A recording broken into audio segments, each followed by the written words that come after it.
Thank you very much. I think contextualizing this conversation, there are things that we need to do as leaders, as countries, as our continent, and there are things that our good friends from the US need to do. Kenya, for example, is a democratic country, just like America. I'm the 5th elected president in Kenya, democratically elected, and my competitor, who ran against me 2 months ago, is in this meeting to demonstrate that we are a democratic country. My predecessor, President Kenyatta, is representing me, although he did not support me. He is representing me in EAC on the talks in DRC and Ethiopia. That is the kind of democracy we are developing.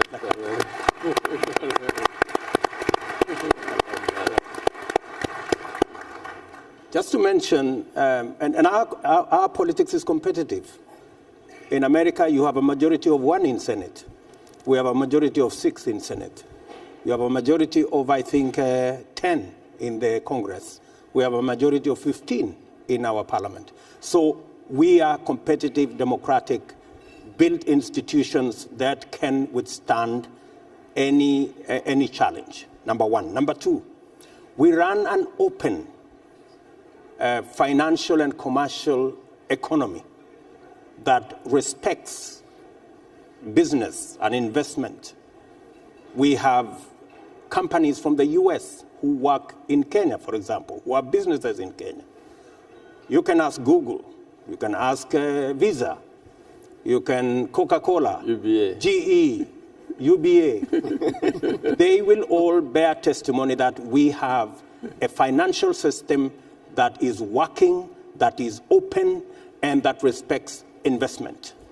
And number three, we run a competitive business environment because our laws, our institutions, our courts ensures that they protect the interest of everybody. And check, for example, Brooklyn's institution has rated Kenya the best in financial inclusion, number one. Number one in protecting minority investors. Right. Number two, as the best possible innovation hub south of the Sahara, again by Global Innovation Index. Number four, we are rated by WIPO that we are the 4th station for foreign direct investment. So we have built institutions that ensure that the private sector can invest safely in our continent. We are spreading that. We are making sure that that is not just in Kenya. The Africa Continental Free Trade Area is an agreement by all leaders in our continent that we need to spread best practice across the continent and build the infrastructure that will ensure that when you invest in one country, you are actually investing in a continent of 1.4 billion people. That is the opportunity Africa presents. What the US need to do, and I'm happy I'm speaking to policymakers and business people from this great continent, is to see the opportunity. With capital, you will have a partner in Africa because Africa presents a huge market, labor that is educated, young, and innovative. And three, Africa, I dare say, is the green energy superpower.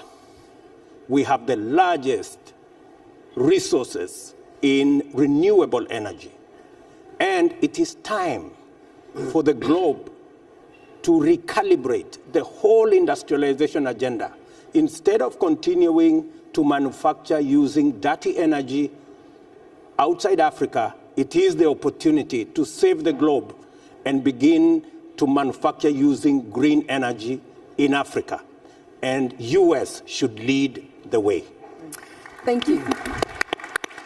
For the continent of Africa and the US to recalibrate and possibly re-engineer the relationship between America or the US and Africa, especially in the space of trade and investment. There are glaring opportunities that Africa and the US can take advantage of. We need to engineer a win-win formula. Win-win, taking advantage of the competitive advantage of the US in capital, know-how, machinery, and taking advantage of Africa's population, energy resources, and the obvious Africa Continental Free Trade Area that gives us that leverage. So what I see as the opportunity that exists between the US and Africa is that while the US has huge capital potential, on the other hand, Africa, with 1.4 billion people, going to 2.5 billion people by 2050, combines the opportunity of capital and population. And when I say population, sometimes population is seen as in terms of income. But I dare say that if you look, for example, at Techno, by investing in telephone for the Africa continent, they have become the third largest mobile company in the world because they have taken advantage of the numbers in Africa. Let me give another example. The World Report tells us that food and agribusiness is going to be a $1 trillion business, up from $300 billion at the moment. Again, the US, with the know-how and with machinery, can take advantage of the huge land resources in our continent, the big population in our continent. Instead of exporting commodities, the US should find an opportunity in investing the capital they have, the machinery they have, the know-how they have, so that they can produce for the African continent in Africa. Not to export commodities into Africa, but to export capital, to export know-how, to export machinery. I dare say, as a farmer myself, John Deere is a good tractor in Africa. And that is what America should be exporting.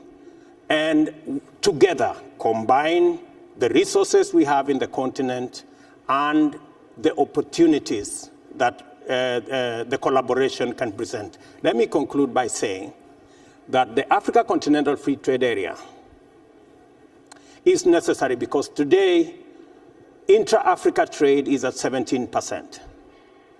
It presents to us an opportunity because Asia, Europe, intra-Africa trade is at 60–70%.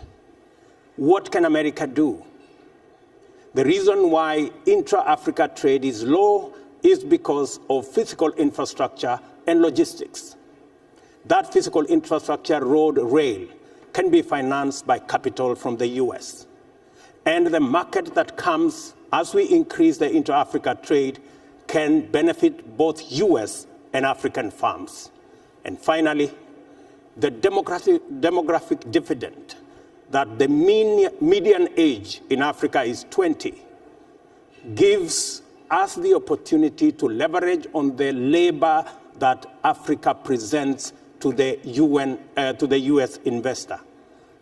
So Africa comes with population, comes with enormous energy resources, comes with huge labor, and US can come with capital, know-how, and machinery, and we can have a win-win outcome. Thank you. His Excellency.